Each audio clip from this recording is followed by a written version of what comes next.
সম্মানিত উপস্থিতিবৃন্দ, গবেষণায় দেখা গিয়েছে নিয়মিত বই পড়ার অভ্যাস মস্তিষ্কের কোষগুলোর মধ্যে নতুন সংযোগ তৈরি করে, যেটি মানুষের স্মৃতিশক্তি এবং জাজমেন্ট ক্ষমতা বা বিশ্লেষণী ক্ষমতা বাড়ায়, এমনকি আলজাইমার বা ডিমেনশিয়ার মতন রোগের ঝুঁকি ও ক্ষেত্রবিশেষে কমিয়ে নিয়ে আসে। তবে বর্তমান সময়ে তথ্য প্রযুক্তি মানুষের বই পড়ার অভ্যাসে মনে হয় প্রধান বাধা হিসাবে দেখা দিচ্ছে। বিশেষ করে ইন্টারনেট আসক্তি তরুণ প্রজন্মকে খুব সম্ভবত বই বিমুখ করে তুলছে ধীরে ধীরে।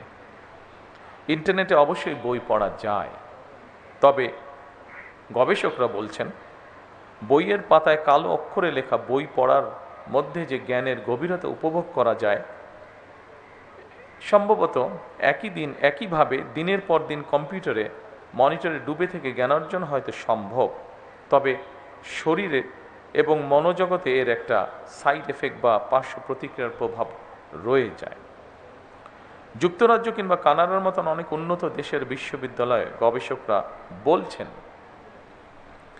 ইন্টারনেট ব্যবহারের আসক্তি পড়াশোনার প্রতি শিক্ষার্থীদের আগ্রহ হারিয়ে ফেলার তীব্র ঝুঁকি তৈরি হয়েছে। সময়ের প্রেক্ষিতে জনজীবনে ইন্টারনেট হয়তো অনিবার্য অনুষঙ্গ হয়ে উঠলেও এর নেতিবাচক দিকগুলো সম্পর্কে আমাদেরকে অবশ্যই সচেতন হতে হবে। এর সম্পর্কে সচেতনতা বাড়ানো প্রয়োজন বোধ হয়। বিশেষ করে বইয়ের প্রতি তরুণ প্রজন্মের আগ্রহ বাড়ানোর উপায় আমাদেরকে বের করতে হবে। সম্মানিত সুধীবৃন্দ, বিশ্বের 102টি দেশের নাগরিকদের পাঠ অভ্যাস নিয়ে গত একটি জরিপ প্রকাশিত হয়েছিল।